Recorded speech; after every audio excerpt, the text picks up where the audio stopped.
vagina. Oil me up, daddy. I can't believe the drawings prefers big tits. Mistletoe alert. This is butt country. This guy was a real jerk. How long can Hugo be pregnant? Chomp, chomp, chomp, a chomp. Oh, you're such a dick, David. Okay, everybody, put on your corpse handling gloves. Ew. Hoodie Picasso.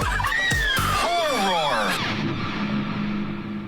Hello, and welcome to Horror Movie Talk. I'm Sydney Lee, and drum roll please, Max Allen and I have become the new official co-hosts of our beloved HMT. Woo! Woo! And of course, we are here with the man who started it all, the OG host with the most, Bryce Hanson. That's right, Horror Movie Talk is now a 3-person podcast because who said it just had to be 2? No one. See, Nobody. now it's officially a morning zoo. You know, we've got the 2 annoying guys and then the news girl. That's you, Sydney. Thank you. It's perfect. So we're really excited to get back to our roots by exclusively reviewing horror movies. New theatrical releases always get priority, but we also review older horror movies, both good and horrible. Make sure you rate, review, and subscribe on iTunes. Full video available on YouTube. Don't be a square. Make sure to share. Also, check out patreon.com/horrormovietalk, the equivalent of the adult section at your video rental store. And if you want to add your P to the community pool, go to horrormovietalk.com or call 682-253-4468 and leave us a voicemail. All right, we've got a great show today. We will be reviewing The House of the Devil. We'll start by Spooky. giving... That scared me so fast. Like, holy shit. Too late, cow. Okay. We'll start out by giving a brief review and our score. We score on a scale from 1 to 10. No half scores. I learned my lesson. Lots of people trying to give half scores these days. I don't know. It's like as if you can't be granular enough. I mean, we get people complaining that we don't score on a 5-star score because that's like standard. It's like, you know what? We need that 1 extra layer. I think 1 to 10. Well, yeah, I mean, because like people say it's like, oh, it's a 5-star rating, but also there's half stars, so it's actually a 10. Just 10. It's just 10. Anyways, it's the same thing, math, guys. Let's do it. After we give our score, we'll get into spoilers, take a deeper dive into what we liked and hated about the film, and later we're gonna do taglines, which we haven't done in a while. It's very exciting. Uh-oh. Pew, pew, pew, pew, pew. I may have forgotten to write taglines. Oh no. I'll come up with some. Well, you'll do. My brain. That's your first lesson about taglines. Is the taglines are written 2 minutes before the bit. Yeah, you're totally fine. No. Mine sound like they were written like right now, so it's totally fine. Yeah. Mine too. All right. The House of the Devil, the 2009 one, can be found free with ads on Amazon, Freevee, Tubi, Peacock, Plex, Pluto TV, and Redbox. It's on a lot of things. I hate watching things with ads, but I did it anyways. So you can do it too. All right. So 12 years before the success of the movies X and Pearl, Ty West's first breakout feature film, The House of the Devil, was released. This film follows Samantha, played by Jocelyn Donahue, I don't know, a broke college student trying to find a new apartment to get away from her annoying roommate. She finds a job posting that just says babysitter wanted with a $sign for the S. Not creepy at all, just, on a piece of paper, just blank phone number, just no description. It's fine. And decides to give it a shot. After she gets into contact with a robotic, creepy, disembodied voice on the phone about the job, she decides to take it and have her friend, director of Barbie, take her to the house. Once she arrives to babysit, she realizes that this is not a typical babysitting job, and everyone who lives in this house is off their rocker.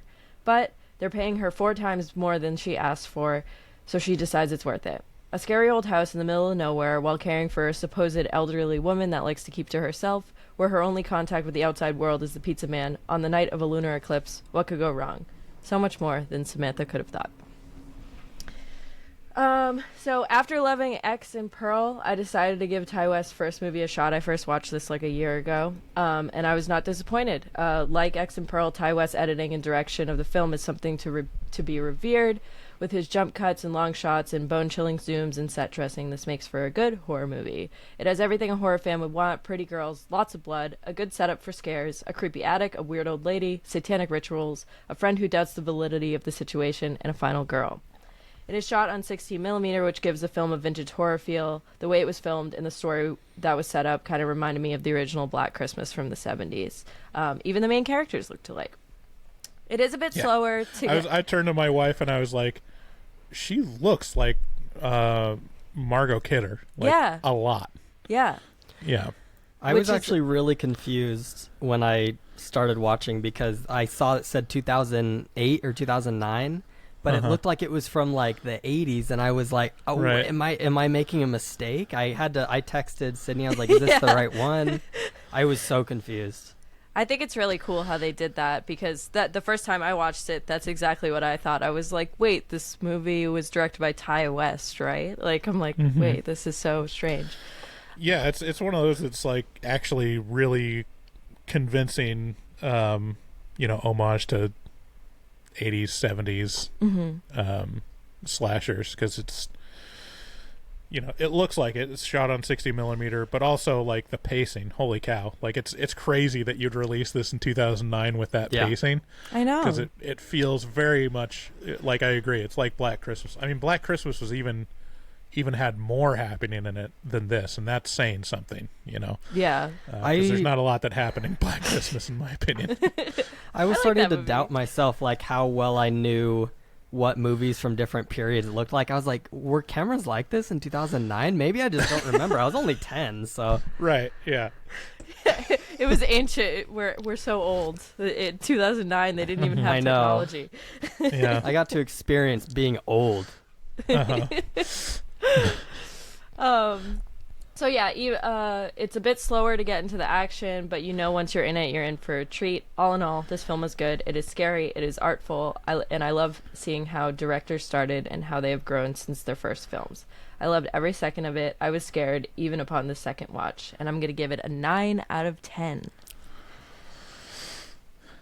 High praise. Max, looks like you disagree with the score. I can't believe you said you loved every second of it, because there was a good 40 minutes where nothing happened. That's true. That's true. I respect your So opinions. what do you give it, Max? What's your take on it? I'm gonna go with a 6 out of 10, because most of the movie's actually pretty good. It's just that chunk of time in the middle where she's actually doing the babysitting, where you see her just kind of hanging out for so long. It was mind-boggling how long that was. Mm-hmm. Yeah, I'll probably split the difference, and I'll say a 7 out of 10. Okay. It's surprising to me how engaged I was with it, even though there wasn't a lot happening. Like the suspense is set up enough to where something's going to happen, and you're just waiting for it to happen. And it stretches that out in an impressive way. And I think the thing that's the redeeming quality is I just really liked looking at Jocelyn Donahue. I mean, she's just a very interesting person to watch, and the dance sequence is adorable, and it's it's I don't know what it is. It could be anything, but you're just following her on this journey and doing the things that you would do as a college student babysitter, which is basically creep around the house until you're caught. Just searching through drawers and finding secrets and being scared that there's going to be a mutated monster old woman jump out at you. Which never happens. Never. But yeah, I mean, it was interesting, and it held my interest. The ending, I think they could have done a little more in the middle part, but I mean, the ending was fun, and it kind of sells it. It wins me over with the ending, I think. But in terms of an homage to those 80s, 70s kind of proto slashers. It does a really good job of recapturing that and make in a. And I don't know what his formula was, but like I was way more engaged with this movie than Black Christmas or some of those other ones that I've seen back then. So yeah, I give it a 7 out of 10. Definitely worth seeing. Isn't like a top tier in my book, but it's was enjoyable. Yeah, I mean, I can agree with the criticisms. There are but with the 40 minutes where nothing's happening, I think like what Bryce said, like the suspense, like that builds, and that was scary the first time that I saw it. It wasn't as scary this time, obviously, because I knew what was going to happen. But yeah, I mean, I used to babysit when I was like 14, and that's like I would be sitting there in the living room, like I hope someone doesn't come get me right now. So like it adds to that, I think. But yeah, well, maybe it was just like my headspace, because when I was watching it, like the things that the character was getting scared at, I would have just brushed off so easily. Like I can rationalize anything, and like when you hear, well, also she's babysitting and she hears like a creak upstairs and she's all scared. You know, there's another person in the house. I don't know. That doesn't make sense. I don't know. Right. I don't want to get into too many of the weird stuff she does. Yeah, and then some of the things that would alarm me extremely. She's like, huh, that's weird. Moving on. Like a van parked out in front, of the house that wasn't there before. So I'd be like, yeah, holy fucking shit, what the fuck is going on? And she's like, huh. Anyways. She's like, I'm going to put the knife down. It's totally fine. Yeah. So we'll get into more in the spoilers with some. I have some ideas of like what I would have done to change the pacing a little bit, and some of the things I was expected was going to happen and didn't. But yeah, it's a, it was good. It was alright. It was okay. All right. So if you're listening to these commercials, you shouldn't have to, because you could be subscribed to our Patreon. Do it. It's like you could do $5, you could do $6, you could do $25. It's anything that you want. It's nothing. You guys all make money. Just give us some, please. It's nothing. Yeah, you guys are making like $400 from your babysitting gigs. You can afford. Yeah, come on. It's 1980. $400 is a lot of money. And also the HMT shop is back on. It's back open. So get your hoodies, get your t-shirts, get whatever you want. Get all of our merch. Except for Bryce's hat. That's an exclusive. Yeah. No one else gets it. We'll pawn it off. Bryce. Yeah. I don't think a lot of people would pay like $30 for this hat and wear it around. Like, no, but there's one person who listens to the show that will pay $200 for you to mail it to him. That exact hat. That's true. We'll explore a new Patreon tier, which is the hat tier. The hat tier. Be sure to check out our resident artist, Dustin Goebel, a professional artist who fucks hard. He also takes commissions for artwork from HMT fans. Contact him at dgoebel00 on Instagram and make your artistic dreams come true. Tell him HMT sent you. And again, our voicemail is 682-253-4468. Tell us whatever. Tell us your deepest, darkest secrets. Fart into the phone. We don't care. We just want to hear. I want to hear the worst thing you've ever done. We're your therapists. Yeah, we need serial killers to call in and tell us about your crimes, and we won't turn you in. No, we promise. I am going to school to be a therapist right now, so yeah, you can send your feelings my way. Guys, it's free. Exactly. It's free. It is free. Yeah. But if you actually want like a Zoom call with me where I talk to you about your problems, that's gonna I'm gonna charge you for that for sure. That's but a Patreon tier. Will cover most of that. No, that's a new Patreon tier. Call Max for 5 minutes. It's $500. Okay, thanks again for listening, and let's get into spoilers.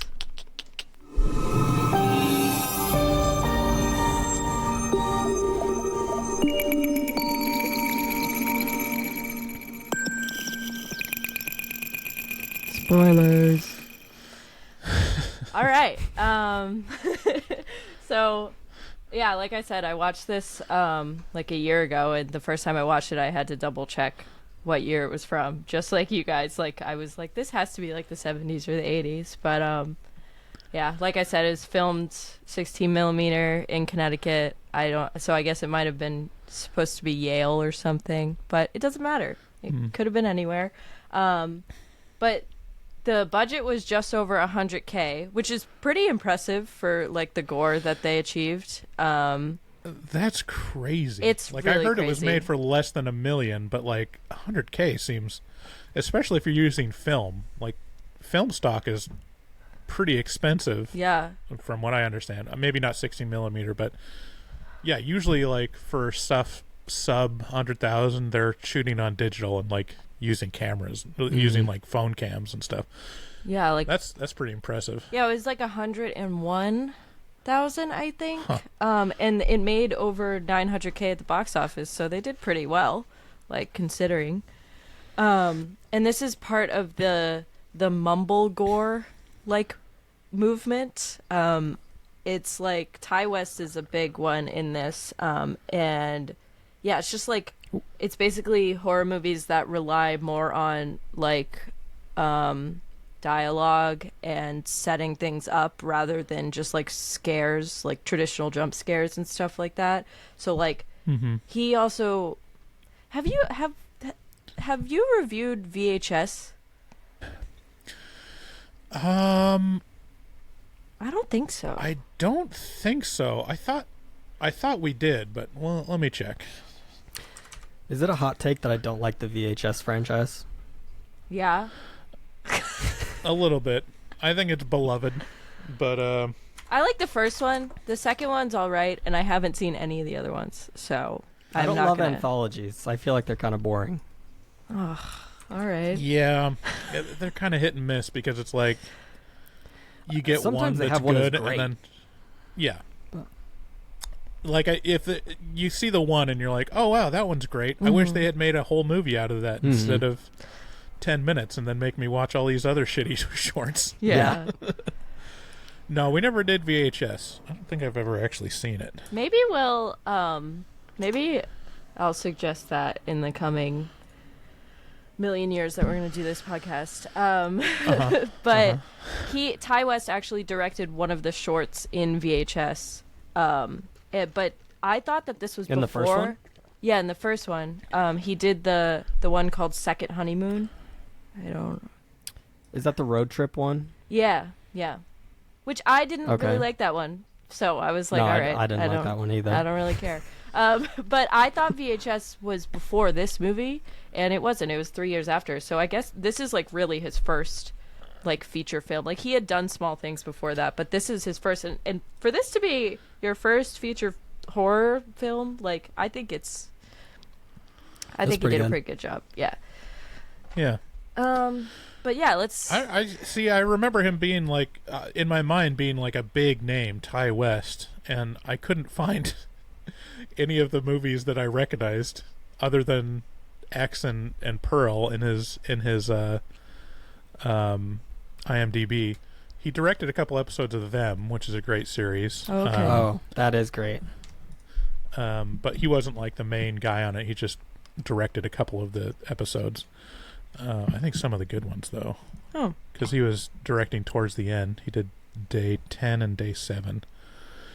Like that's where it really ramps up in that series. But yeah, I mean, I liked X. I still haven't seen Pearl, but I'll definitely watch it after this. I guess there was kind of a debacle around. He directed Cabin Fever 2, Spring Fever, and hates that one.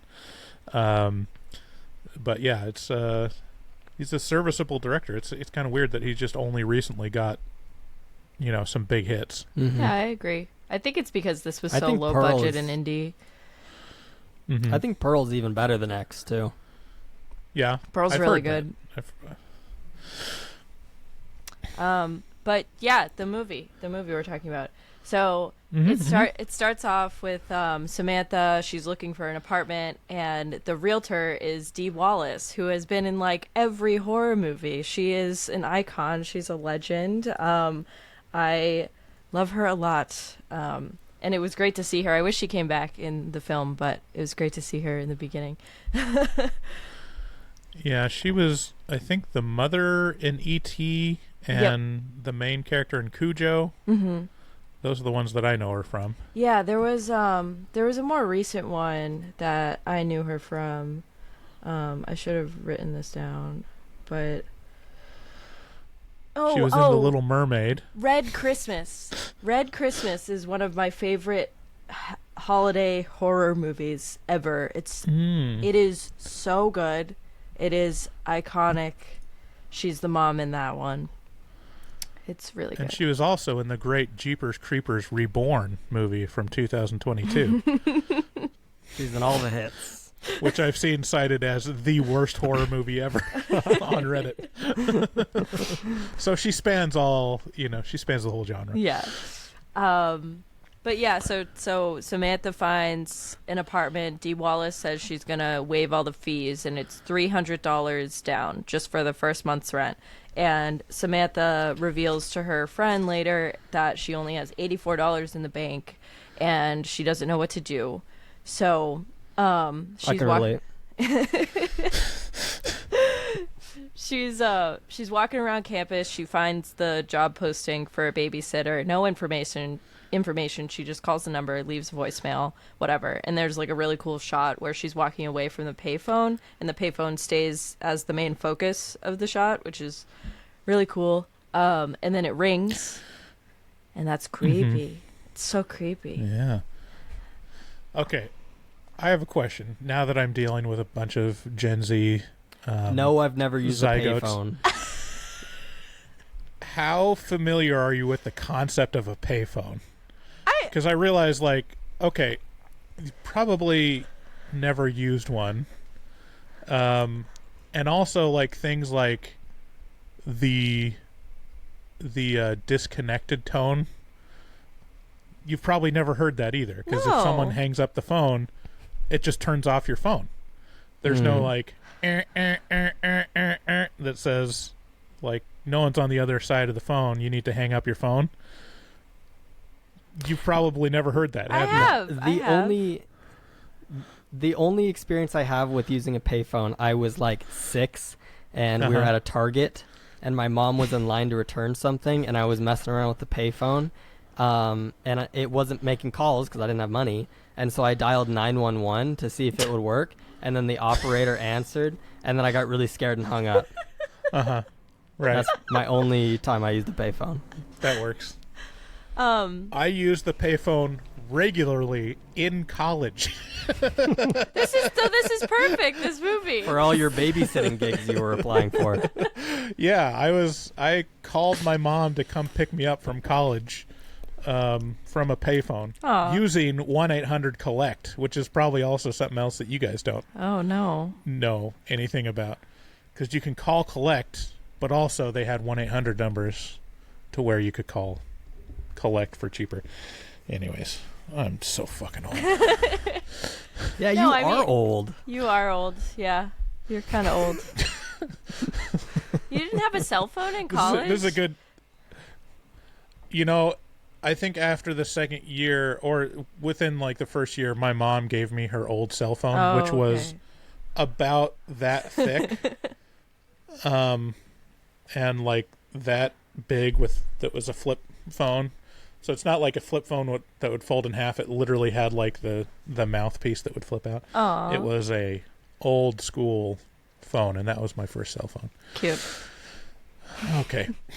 Don't condescend I just said to my cute. oldness. Aww. I said cute. Little boy says little phone. All right. Anyways. All right. So if you were to go down on the college campus and you saw a paper that just said babysitter job with a phone number, how would you receive that? I probably wouldn't. I would look at something else, because there's nothing there are so many posters on that board that she's looking at that have pictures on it and descriptions, and there are a lot of other jobs, and also her friend mentions later, like, about the job board. She could go to, like, the student union and, like, talk to them, and, like, she just doesn't do that. She just, I don't know. Maybe it's the spell. Maybe they put a spell on her. I think, like, the guy, like the guy that she talks to on the phone is complaining about there's no takers. Like, no one's really been calling about the babysitting gig. Like, maybe it's because you didn't give any information or, like, payment. You know, if he was to put $50 an hour, that thing, every single little tab would be ripped off. Exactly. That's kind of insane. So I did a quick calculation using the U.S. Bureau of Labor Statistics CPI inflation calculator. Awesome. She eventually negotiated up to $400 for 4 hours of babysitting. Yes. In this. What is your guess of what the buying power, $400 in 1983 dollars, would be in November 2023? Like, just take a guess at, like, I'm gonna guess how much that equals. $650. Okay. Sydney? I'm gonna say you could buy a new car. No. Oh. I don't think so. But good guess though. the right answer is $1,255.83. I think I'm really, like, overestimating, like, how that's not that long ago. I was thinking way longer. Yeah, but I mean, think about, like, hey, could you babysit an old woman that's not going to wake up while you're here for $1,200? 100%. Like, 100%. I mean, it's kind of crazy because he was basically offering her $900, just like $1,200 and I'll do it. It's like, that's ballsy. Yeah. And honestly, like, I would find myself on the table of a satanic ritual and I'd be like, all right, still work. I mean, I'm still getting my $400, right? I was going to say, even if I knew the events of the movie, I might take that job. That's some pretty good money. If you needed I could the run money. away, you know. I could run. Yeah. So, anyways, that's what we're talking about here. That's crazy. Yeah, Greta Gerwig was in this as the friend. This is her first on-screen death. It was brutal. It was brutal. Yeah. It was comes out very of nowhere. shocking. Yeah. But I think, like, her intro into the movie was, like, she ate pizza really gross. It was so gross the way she was eating pizza. I was offended. Like, I was like, oh my God, stop. Like, she was just like, I didn't notice. What was she doing? She was just eating it while she was talking, and then she would take, like, really big sips from her Coke at the same time. But, like, basically she tells Samantha that, like, apparently she's rich, her family's rich, and she's like, you can just ask my dad for the money for your apartment. And Samantha's like, no, I want to earn it the right way. Whatever. By extorting an old man. Yeah, exactly. But the old guy doesn't, like, he was supposed to meet her at the student union, and he never shows up, and then she's like, I don't know what I'm going to do. She eventually gets back to her room, and her shitty roommate that she's trying to get away from was like, oh, you got a phone call. I don't know where the number is, though. And she's like, are you fucking kidding? So she eventually calls the guy back. He picks up, and he's like, oh yeah, I'll give you $100 for, like, the inconvenience. Like, just come to this address, and I need you tonight. Like, I need you tonight. Mm-hmm. Which is really crazy because it was already, like, nighttime at that point, like, around then. So it was like, she's just like, hell yeah, I'll do this right now. Mm-hmm. So she jumps in the car with Greta Gerwig, and Greta Gerwig reveals that she has torn down all the other babysitter job postings to ensure that Samantha gets this job, which in hindsight was a bad idea. The pizza thing. Sorry, I want to go back to the pizza thing because it comes in later. Yeah, I actually wanted to go back to the pizza thing too. Okay. So. Greta Gerwig's character mentions specifically how awful the pizza is. She doesn't even finish it. Yeah. And then later in the film, Samantha also eats the pizza, and it's terrible. She doesn't finish it. Mm-hmm. And I'm a little confused because Samantha then, like, passes out. So it's, like, implied that she's drugged through the pizza. Yeah. That's what I got from it. But also, it just might be terrible pizza because Greta Gerwig's character also hated it. And it could have been from the same place. You know, if you're gonna use pizza to poison someone, like, make sure it's good pizza at least, you know? Well, my thing about it is I've never had a slice of pizza that I didn't consume so fast. It's so delicious. I'm gobbling it down. That's true. Yeah, it's pretty hard to fuck up pizza. Like, a pepperoni pizza, it's like, what's the absolute worst pizza in your mind? Like, what's the bottom of the barrel pizza that you've ever had? Probably Little Caesars, but I go there like all the time. Exactly. Little Caesars is awful pizza, but it's so cheap. You're like, okay, it checks out. Like, Little Caesars, like, I used to just pound a whole Little Caesars pizza, and then I'd shit my brains out the next day. Like, that makes sense. Explosive, like, just mud pie the next day. But, like, it's fine, you know. It's still pepperoni pizza. It's food, you know. I've reached maturity now to where I will no longer choose to eat Little Caesars. I will get the cheapest Domino's and call that good. Domino's isn't that good though, if we're being honest. I've started to learn to love, like, the rubberiness of the cheese at Little Caesars. Like, the cheapness is growing on me. Yeah, it's like the cornmeal bottom that's just like, it's not worth it, you know. It's just finally turned the page where it's like, you know what, this is not worth $6. I'm sorry. I'm moving on to the $7 Domino's pizza. Which is like, it's one of those things where, you know, just spend the extra $1. It's so much more worth it than saving the $1 at some point. And it's still really cheap, so why not? It's still really cheap, yeah. And yeah, $6 in 1983 dollars would be 5 cents. 5 cents a pizza? No, I could look it up. Let's see. Let's see what it would actually be. It's probably like 25 cents a slice, right? Like, I would say that. No, is that too expensive? Okay, 1983, $3 would be $1.01. Oh. Actually, that's awesome. in January 2023, so that's like pre-inflation. Let's see what it actually would be. 99 cents. Wow. So, that's like getting one slice at Costco. Oh, sorry. Wait, that was $3. $6 would be $2. Okay. So that's awesome. That's that checks out. How many listeners do you think we've lost since we started talking about pizza 10 minutes ago? Yeah, everyone's gone and ordered Domino's now. They're like, fuck, I'm hungry. Let's plug ahead. All right, let's go. So there's like this huge eclipse happening this night, and everyone keeps talking about it, and Greta Gerwig gets pissed because it's all over the radio, and she's like, I can't stop hearing about this fucking eclipse. And you're kind of like, okay, whatever. It comes back later with the whole satanic ritual and stuff.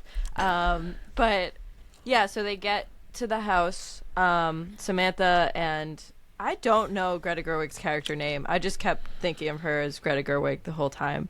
Yeah, Greta Gerwig's character is Megan. Megan. Okay, so Samantha and Megan both go inside of the house when they get there, and the guy, like, you know, introduces himself. He's a creepy old man with a cane. He's not that old, but he's, you know, and he takes Samantha. He's like, Samantha, can I talk to you in the other room? And he's like, I was told that you were the only one that was going to babysit. Like, is she, like, why would you bring her? And she's like, oh, she just dropped me off. I don't have a car. And he was like, oh, thank God.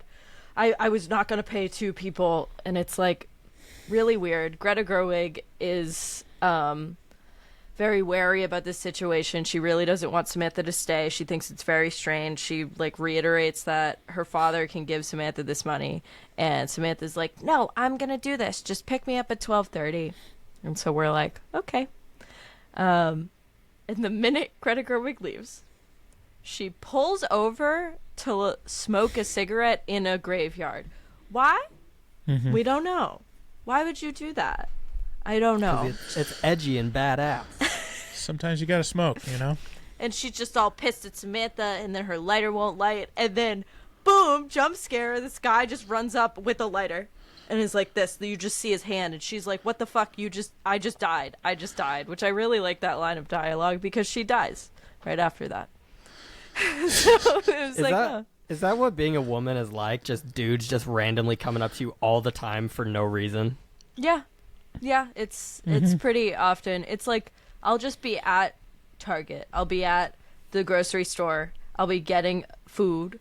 I'll be getting whatever. And some guy will just be next to me and be like, comment on this. And I'll be like, man, I am just trying to grocery shop. That's it. That's all I'm doing. You can go back to your wife. That's probably right there. That's cool. But yeah, I mean, it is very strange. I don't know why she wasn't more... She was weirded out by the guy, but she lets him... Like, she has the cigarette lighter in her car. You see her press it, and she lets him, like, help her light the cigarette. And I just don't know why you would pull over to light a cigarette. In what world has anyone ever done that? Just light it while you're driving. Right. I don't know. Put your life in danger. I mean, who cares? Well, I mean, the other thing just that like seemed drive. unbelievable, if someone would just like appear as an apparition with a lighter, why wouldn't you be watching them while you're lighting? Like that's the other thing is like he was looking so shady while she was looking away, like checking behind her and like looking out for other people. Yeah. It's like, yeah, no, I would move on, like, immediately. I'd be like, thanks, take the lighter with me and leave. Doesn't matter. Yeah. But yeah, she gets... But yeah, so... Oh my gosh. I just found out something in the IMDb. Do you know who the 911 operator voice was? No. It was Lena Dunham. Are you serious? Uh-huh. That's Max crazy. knows who that is. You don't know who that is. Lena Dunham is She's the lead like writer and actress on Girls. Great show. Never seen it. She's a controversial figure in the she's zeitgeist. a controversial figure. Yes. That's true. She's an icon. Girls is a great show. That is crazy. It really she was doing an accent on the phone then, because it didn't really sound like her. That's really cool. I guess that was probably around she was just starting to get famous too. So cool. Yeah, I mean, like Greta Gerwig and Lena Dunham. That was the thing. I was like wondering where they were, because it feels like this would be around the time where you're working with people from college, film school. You know. Mm-hmm. Anyways. Yeah. So he asks her. He goes, Greta Gerwig, are you the babysitter? And she's like, no, I'm not. And boom, mid-sentence, immediately. Head blown off, like insane. And it's very shocking. I mean, you know something weird is going to happen, but then that happens and you're like, holy shit. And then no other gore happens for 45 minutes. Right. So it's Yeah. good that they Nothing put that remotely in. scary happens. No. And so It's literally just a lone girl in a house for most of the movie, which, shockingly enough, is enough to establish suspense. It's like, it's like, this must be how it feels to be a woman. It's like, you're just always afraid of being murdered, no matter the situation. I think this It's is like- a special situation, though. Like, she is in the middle of nowhere in a creepy house. That adds to, like, I might get murdered right now.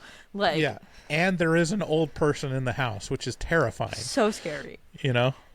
And she never sees the old person until she almost passes out. And then it's like, is that really an old person? I don't know. Yeah, well, so she's like hanging out. She's like doing some dancing. She's playing pool. She's like making phone calls and looking through drawers. And she like starts hearing noises upstairs where the bedroom of the old woman is. And she grabs a knife immediately and is like trying to dial 911. I was so confused. I was like, why would... And she's like walking up the stairs with a knife. You know the old lady's up there. This is her house. Yeah. I don't know. Yeah, there's so many.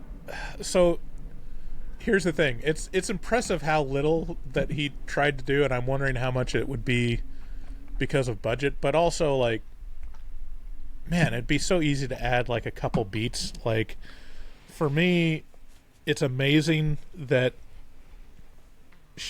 there wasn't a beat where she met the old lady upstairs or even just checked in on her. Like, you know, being nosy and going through the whole house, I don't understand why you wouldn't even just check on the old lady to make sure she's breathing, you know. Well, she does try to check on her at one point, but the door is locked and we get to see what's behind the door. She doesn't, but there's 2 dead bodies in there. So Three. So I might have 3 dead bodies. I might have missed that it was locked. But yeah, so like the beats I would have expected in this movie were, number 1, that she would meet the old lady. Number 2 is the pizza guy showing up and coming inside. Like, that would have been like the opportunity to where it's like you're getting all this suspense. She's walking around with a knife. Ding dong. Oh, jump scare. Go and meet it. And it's like a super friendly pizza guy, but you know he's the murderer, and like comes in and is like, yeah, let me just set it down for you, and then like chats her up for a while, and then like you could do some creepy things with that, and have her like feel uncomfortable, and then just don't do that. She just takes the pizza and immediately close the door, which is probably a little more realistic, but not as interesting as you could make it. I was a little confused about that part. Maybe you guys know what happened, because the pizza guy is the guy who killed her friend. Yeah. Yeah. Did he go buy a pizza? Did he kill the pizza man? What happened? How did he get the pizza? I think they probably had a pizza ready for her. He was the guy on the phone. Oh. Because the old man, before him and his wife leave, he says to her 3 times, there's a number on the fridge for pizza. So it's like she's not going to go look for a different restaurant. She's just going to be like, oh, this guy left me this number for pizza. I see. I'm going to call this place. I wish I had a fully functioning brain that could catch stuff like that. This whole movie would be derailed if she was in the mood for Chinese. I know, right? You know? She's like, oh, I'm actually lactose intolerant. Like, he's like, fuck. But, Well, yeah. And then just like ether rags her right there. Yeah. Well, that was the other thing. Why did they have to let her babysit for like 3 hours just to capture her? Why didn't they just like, oh, she's here, pull out the gun? Yeah, there's a lot of questions. Yeah. The other question I had is, where did the guy and his wife go for 3 hours? Just around the corner. Yeah, I feel like they probably parked down the street. I don't know. Because yeah, they were just wasting a lot of. I guess okay. Here's the answer, because they had to wait for the eclipse. Yeah, that was the answer. They had to do their ritual right during the eclipse. Well, they had to do the ritual during the eclipse, but they didn't have to capture her during the eclipse. You know what I mean? I know they could have ether ragged her and just tied her up, and you know, yeah, just waited for 3 hours. Yeah, but they must not have been like had a lot of faith in their knot tying abilities, which you know obviously is granted. You know they're not sailors. No, the Satanists. So yeah, I mean it's the setup is literally like, all right, we'll get a girl in our house and let her be creeped out for 3 hours. Mm-hmm. Which yeah, I mean, along with the pizza guy, so she calls the pizza guy. I recognize the voice from him talking. I think that's why he did talk to Greta Gerwig, so we could get that set up for his voice on the phone. And then he says it's going to take 30 minutes, and he says it's $8. It took way longer than 30 minutes. It was longer than 30 minutes in the runtime. And I was like, yeah, I would be scared because of that. and then she has $50. Like I would, but she has $50. I didn't think about any of these things. Oh, I'm logic based here. See, me, yeah, I was sitting there, and she was on her Walkman and dancing around to tunes. I'm like, the fat guy in me was like, she's not going to hear the door. Yeah, open. I thought the She's same thing. She's going to get a cold pizza. It's like this, get your priorities in order. There's pizza coming. You got to be alert. You got to have all your senses. You can't put on a Walkman and dance around. Yeah, and that. Yeah, you guys. Oh, go ahead. It's possible that you were doing way more analysis on this pizza thing than I was, because I feel like I'm a baby when you plop them in front of like that dancing fruit thing. I see the visuals and it like bounces off my brain and there's no thoughts. Uh-huh. You're just like warm and fuzzy, and you're like. Yeah, I'm just watching her dance. Yeah, but when so yeah, there's really not.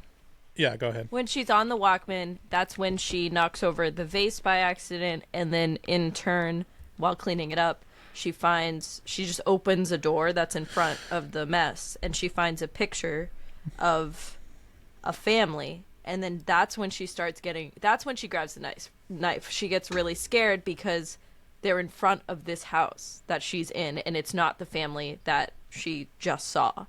And so she's like, wait, what the fuck? And now those... Yeah, I didn't follow that at all. I didn't notice that either. All right. I didn't get a good enough look at the picture. I was like, is that the guy and his wife and his kid when they were younger? I just thought it was an old photo. That's what I thought. So, yeah, I mean, I've seen it twice, so I guess I have the benefit of just knowing. But those three people in that picture are what we get to see behind the door, the dead people with the pentagram. Okay, so they're the dead people behind the door. So they okay. own the house. Maybe this movie is assumed. cool. I feel like I'm getting a whole new experience with this movie as you tell me the actual plot.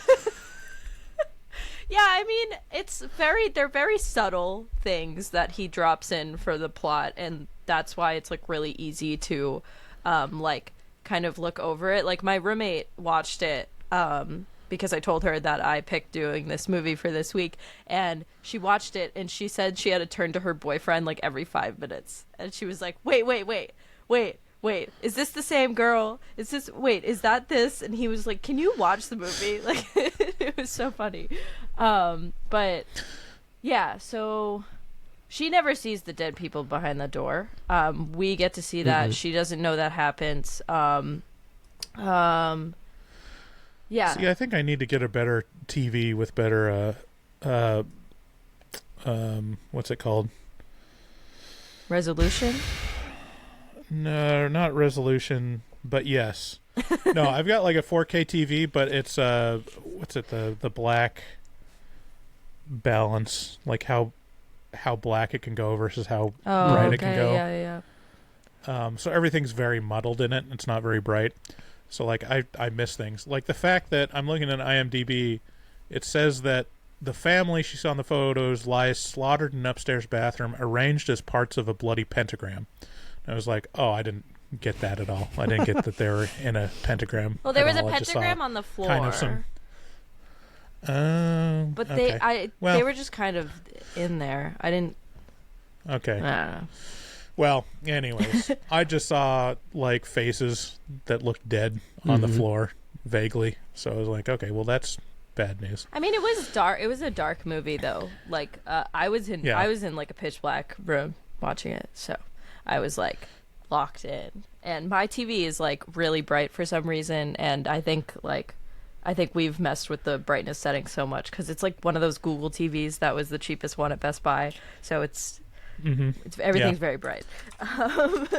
But yeah, so the pizza guy comes eventually after she finds this picture. She's scared, like you said. She closes the door really fast, but he's been lurking around the premises. We've seen him walking around like a couple times. And then she has a bite of the pizza. It's disgusting. She like washes her mouth out, and then she starts hearing the noises. So she goes upstairs. She's creeping around, and she oh no, it was the sink. The sink was making a weird noise, and so she was like, I'm gonna go see what's going on. She goes to the upstairs bathroom, and there's gross, disgusting hair in the tub. Ugh, I hate hair. I think it's the grossest thing.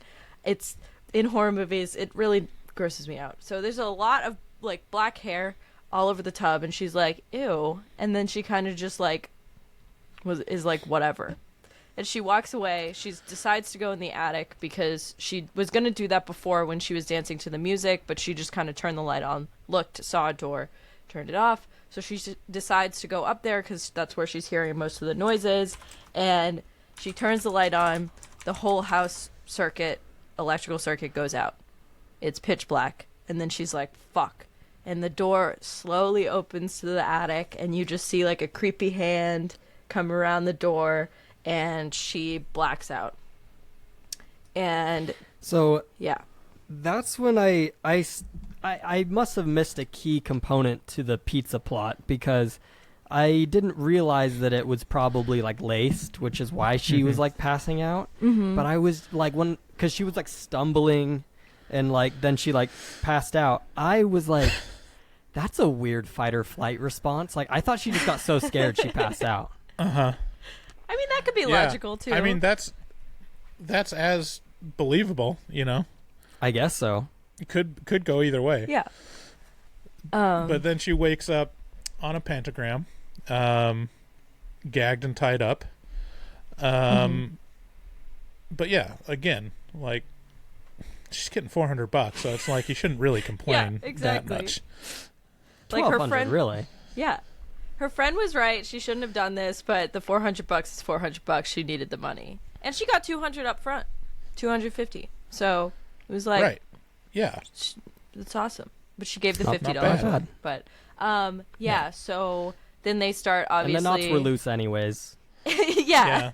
So they obviously start doing a little ritual on her. They draw a pentagram on her stomach. The old lady that looks like Sloth from the Goonies. So I was like, I don't really know if this is an old lady or just someone that is deformed a little bit. Or she also looks like the head ogre from the Lord of the Rings trilogy. Yeah, exactly. It was just, I think it was just it was a cool little like scary thing to throw in there. And then she like cuts herself and she pours her blood. The old lady pours her blood into a ram head, a goat head, and then pours it into gagged Samantha's mouth. She's drinking old lady blood. Gross. And then she realizes the ties are like really loose, so she pulls herself out and she kills the old lady right away, I think, and then she books it downstairs. And then the pizza guy is just chilling. So I'm like that's their son, right? Like that's what I assumed. Assuming, yeah. And he's just like chilling.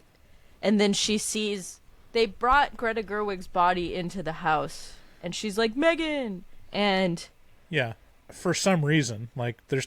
So I was thinking long and hard about this. You think you would dispose of the body, not just lay it in the middle of the walkway in your house? I was thinking of why they would do that, and I'm thinking that they needed to sacrifice something to Satan to get this ritual to work. That was the only thing that I could come up with for that reason. I mean, the only thing I thought of was like that the old lady draws in the pentagram in blood on her stomach. Okay, and that was like where they could have got the blood, but also there's easier ways to do that. Yeah. Than I was confused because decapitated body. She runs out into the hall and sees this body absolutely mutilated beyond belief, and she's like, Megan. I was thinking, like, if you saw your friend with literally no face, it's like the whole head is exploded. It's carved Would out. you immediately be like, that's my buddy? Like, Bryce, if you saw me dead, but my head was just like, this part of my head was just gone, you wouldn't know it was me. See, that's why it's because you're not a girl. Like, the girls would be like, oh, she was wearing that dress yesterday. Probably, like, why is she wearing it again? It's like, you get it from the shoes, you get it from the dress, her handbag was probably there. It's like, oh no, it's Megan. It's Megan. We just see your Make Horror Movie Talk Great Again hat, and we're like, no, Bryce. Yeah. So So yeah. Yeah, I mean it's kind of a weird. Everything happens very suddenly in the end. She like gets free immediately and is running around, and there's a little bit of a chase between her and the everyone that chases her like immediately gets murdered by Samantha. Yeah. More or less. So the pizza guy shoots her, which I would say if you're performing a ritual, you're probably not going to shoot the person that you need. So he was kind of being annoying with that. Yeah. But he shoots her. I mean, that's Satanism 101. Yeah, exactly. You guys have a job to do. But he shoots her, and she gets a knife, and she slits his throat, like, real quick. Like, boom, done. She runs, like, upstairs or something, sees the old lady, and she's like, I got you. And then she starts, like, looking out the window, being like, Satan, speak to me. And so then Samantha stabs her in the back, because why would you turn your back on the person that you kidnapped? Stupid. Then she gets out of the house, and the old guy is chasing her, and she had injured him previously, and he's like, you can kill me, I don't care, the eclipse is almost over, I'm just a messenger, like, I don't care if you kill me. And she's like pointing the gun at him, and then she just turns it and shoots herself in the head. Boom. Okay, and then like the epilogue is she's still alive in the hospital, and that she's pregnant. She's pregnant. Rosemary's Baby. She's pregnant. The twist was kind of like we're watching the eclipse, right? And it looks like it's about to be over, or about to be full, or something like that. And she blows her brains out, and it's like, oh, she did it just in time. But then we immediately cut to a news report that's like, the moon moved too fast. We don't know what happened. The moon was like crazy fast. It was faster than we predicted. So it like beat the bullet, I guess. Yeah. Well, here's the question. If the ritual was done, why were they chasing after her? Like, why was it so important for them to capture her right then? You know, because if they've already impregnated her with Satan, they could just let her go. You know, and then just follow up later, you know? Yeah. It seemed like a rash decision. I mean, if I was the Satanist in this situation, I would just let her go and just follow up later. You know, when she's in the second trimester, just show up and be like, hey, I know you're really nervous right now. I know you got like a lot of sickness going on. We'll take care of you, baby. We got you. Just full Rosemary's Baby it. Right.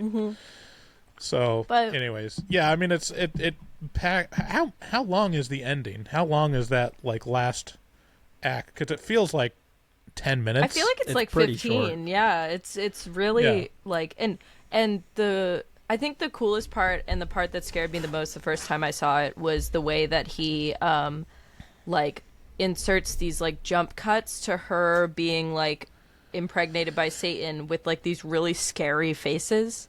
And scary images, and he does the same kind of editing in X where he jumps from scene to scene by doing really quick flashes of the scene previous and the scene before. So I like to see that like inspiration. But yeah, that scared me the most, honestly, from that.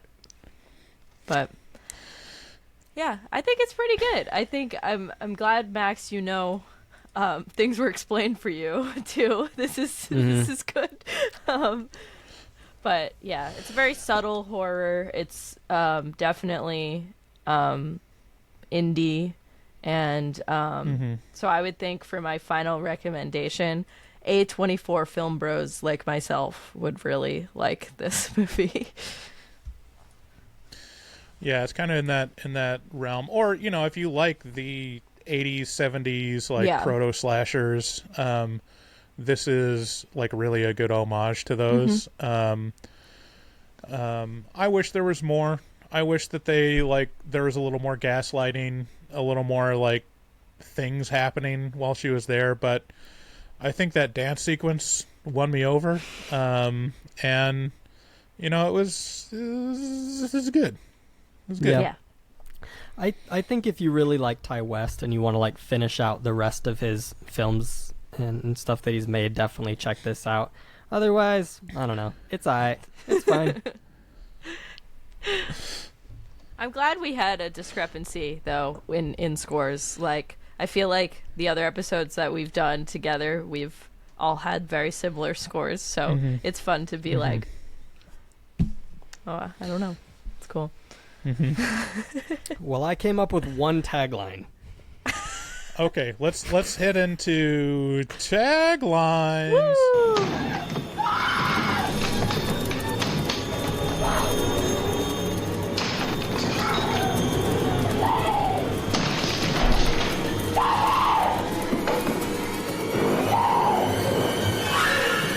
Here's tagline.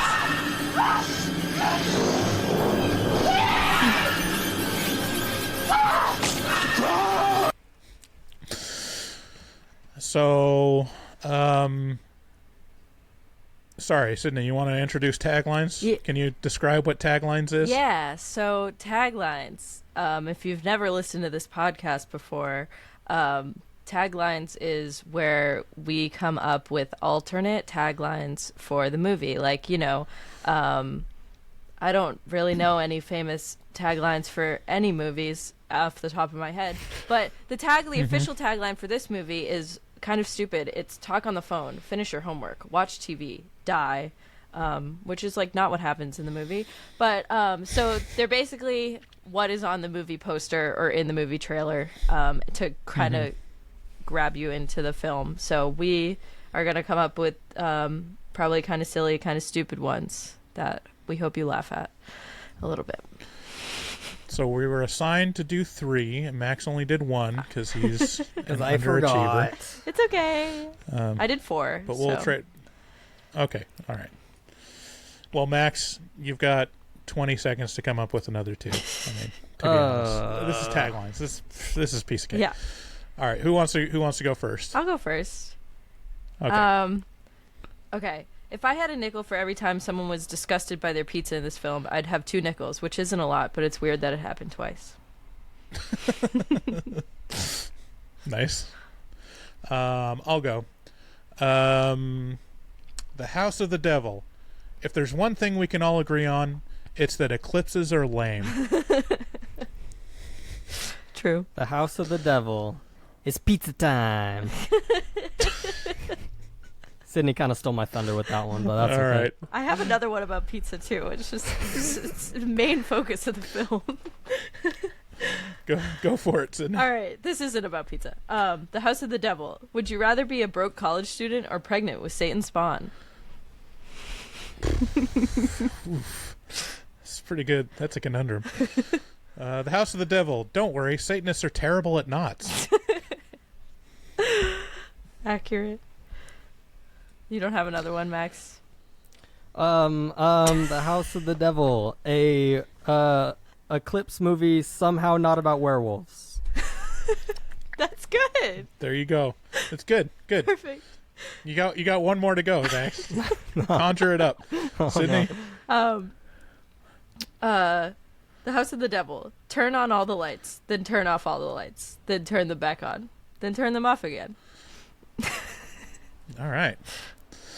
The House of the Devil. Preying on your fears of old people being around somewhere close. That is my fear. Just like X. Uh-huh.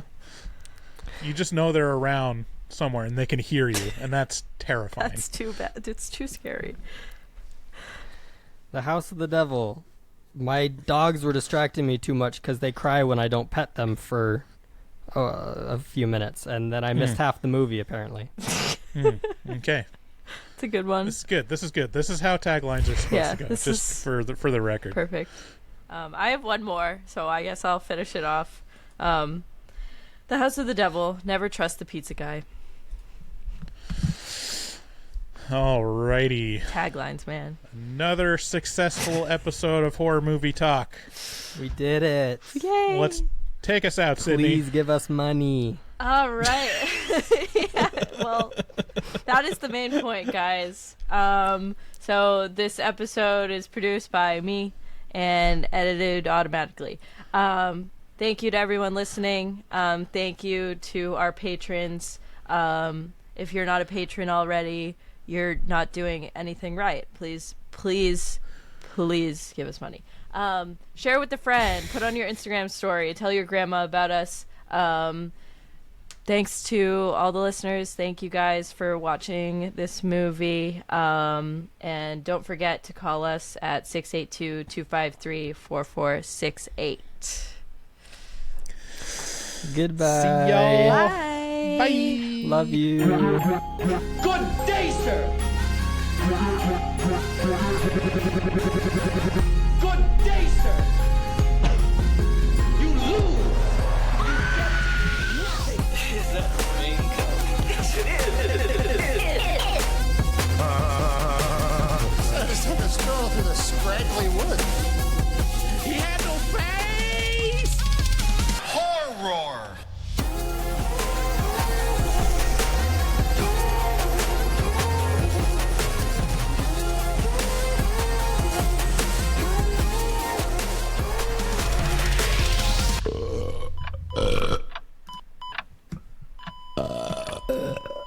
Wow, that didn't sound good.